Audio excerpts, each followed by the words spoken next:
తండ్రి అయిన దేవునికి స్తోత్రములు. దేవుని ప్రేమించు వారందరికీ శుభములు. 1 కొరింథీ 15వ అధ్యాయము 45వ వచనం. ఆదామను మొదటి మనుషుడు, జీవించు ప్రాణి ఆయనని వ్రాయబడి ఉన్నది. కడపటి ఆదాము జీవింపచేయు ఆత్మ ఆయను అని అంటున్నాడు. మొదటి ఆదాము మానవ జాతికి ప్రతినిధి. ప్రభువైన యేసుక్రీస్తు వారు కడపటి ఆదాముగా కనబడుతున్నారు. వారు ఆధ్యాత్మిక ఆత్మీయమైన ప్రజలకు ప్రతినిధి.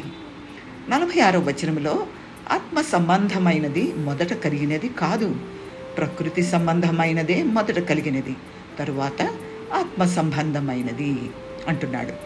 ఆదాము విషమ పరీక్షకు గురి అయినప్పుడు పతనము చెంది మానవ జాతిని అంతటినీ పతనం పాలు చేశాడు. ప్రభువైన యేసుక్రీస్తు వారు ఈ పరీక్షకు ఎదురు నిలిచి మనిషి కూడా తనతో పాటు ఉన్నత స్థానం వహించడానికి అవకాశం కలిగించాడు. మనిషిగా యేసు ప్రభు ఎదుర్కొన్న విషమ పరీక్షల గురించి హెబ్రీయులకు రాసిన పత్రిక 4వ అధ్యాయము 15లో మన బలహీనతల యందు మనతో సహానుభవము లేనివాడు కాడు గాని సమస్త విషయములలోనూ మన వలనే శోధింపబడినను ఆయన పాపము లేనివాడుగా ఉండెను అంటున్నాడు. అవును, మన ప్రభువు సమస్త విషయములలో మనవలే శోధింపబడ్డాడు, కానీ ఆయన పాపము లేనివాడుగా ఉన్నాడు. అంత గొప్పవాడు మన ప్రభువు. ఆయన నిరపరాధి, నిష్కల్మషుడు, నీతిమంతుడు.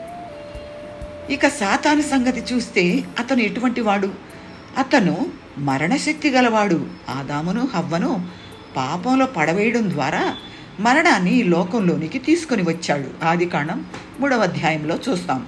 వాడు పాప మరణ రాజ్యాన్ని ఏలుతూ మనుషులను చెరపడుతూ ఉంటాడు. 2వ తిమోతి 2:26లో సాతాను తన ఇష్టము చొప్పున చెరపట్టిన వీరు అంటున్నాడు పౌలు. అంటే వారున్న ఆత్మ సంబంధమైన మరణ స్థితి నుంచి తప్పించుకోకుండా సాతానుడు అడ్డగిస్తున్నాడు. అంతేకాక చంపేందుకు కూడా వాడికి అధికారం ఉన్నట్టుగా కనబడుతుంది. యోబు గ్రంథం 2వ అధ్యాయం 6వ వచనంలో మనం చూస్తాం. అయితే దేవుని సెలవు లేకుండా వాడు ఏమీ చేయలేడు అని గ్రహిద్దాం.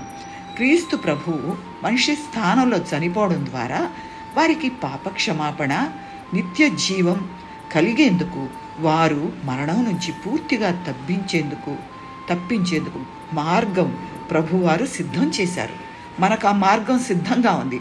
ఆయన నీతి మార్గంలో మనం నడుద్దాం, మరణం తప్పించుకుందాం. దేవునికి స్తోత్రం. ఆమేన్.